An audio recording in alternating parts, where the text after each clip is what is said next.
I'm Gina Barrett, a program director at the Consortium for Public Education.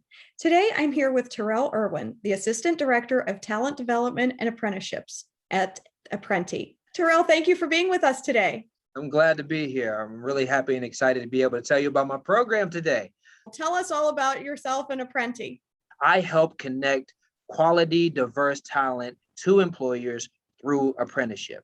So I help to, source candidates and am very, intentional about sourcing local talent, connecting with funding sources, connecting with training providers, and, assessing employer demand.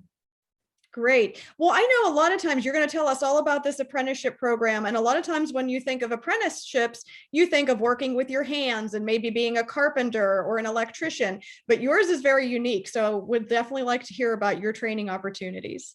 Right. And that's so awesome about it, because whenever most people think of apprenticeship, it's getting your hands dirty. It's, the carpentry, the electricians, all of those aspects. But it's basically the same model, but with tech. And there are a lot of ways to get into tech. And that, they have the basic pipelines of being able to go to college to get a science degree or to get an engineering degree. And so what we tried to do is basically streamline that in a way that is a lot more accessible to people who have a lot of barriers in life. So what we do here is, as opposed to carpentry and electrician, our program is just slightly different, meaning that when you do your on-the-job training, your technical training for those programs, what we've done is put the technical training before the on-the-job training. That way, whenever you transition into on-the-job training, you're at least able to speak that language and help to build you and to be more successful at what you do. Can you tell me a little bit about the training that's provided at Apprenti? You actually have the job before you move in through the program. So it's one of the things that we do is we try to communicate that while you're going through your technical instruction, you have to realize that, these companies, they're really invested in you and they're paying you while you're going through the technical instruction. And we're seeing as upwards of $15 an hour as an average to be paid through your technical training. And then when you transition into on-the-job training, you get, 2 levels of pay increases. So it's an amazing program, because these employers are reaching out in the beginning stages to let you know, hey, we're invested in you. We want you to be successful, and we believe in you, and we'll do whatever we have to do, to make sure that you're able to make it through this program and be successful with us. Perfect. I know you did touch on this a little bit, but could you just give a couple more examples of the types of careers that someone who's watching this could possibly be moving into, the different types of jobs? Yeah, so we do have 14 roles, and the way that it's set up is depending on employer demand, that's how we fill these roles. And, we're a state and federally registered apprenticeship program. So whenever there are roles that these employers want, we do have to take them to the state to get approved.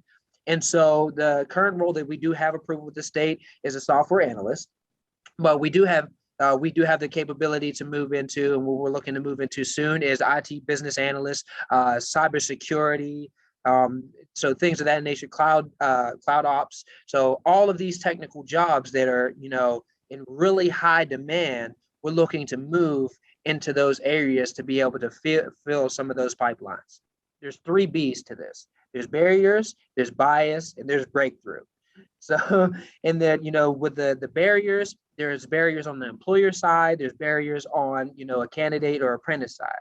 So the barriers that, are with the employer is, how can I find, good, diverse, qualified talent outside of the general pipelines of, those science degrees, those engineering degrees, and how can I connect? And then from a apprentice standpoint or a candidate standpoint, some of the barriers are, having childcare, having bus passes, having to be able to pay for that training, or how do I get paid during that training, or how do I make sure that I have a job? Well, we take care of all of those things. Great. This sounds like a great opportunity. What do you think makes someone really a good fit for a program like yours? If we have someone in the audience watching this, what are they maybe looking for in themselves or their aspirations that's going to make them a good fit for Apprenti? No, honestly, what we've been seeing is just someone who has the grit and the aptitude to want to succeed at, whatever job that they're going into. Because we don't require you to have a tech background. Some people are coming in, with a tech background, with a tech degree, like they've had a tech degree, but they don't know, how exactly to get into a job.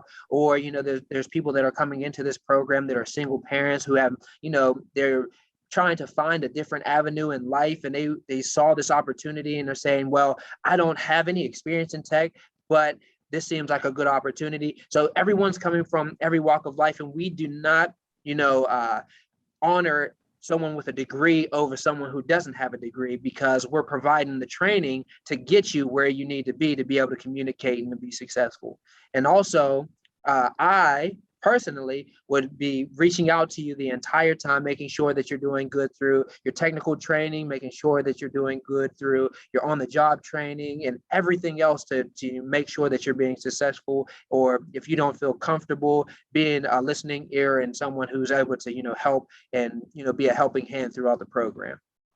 Is there anything else that you specifically see in students that are really thriving in this program?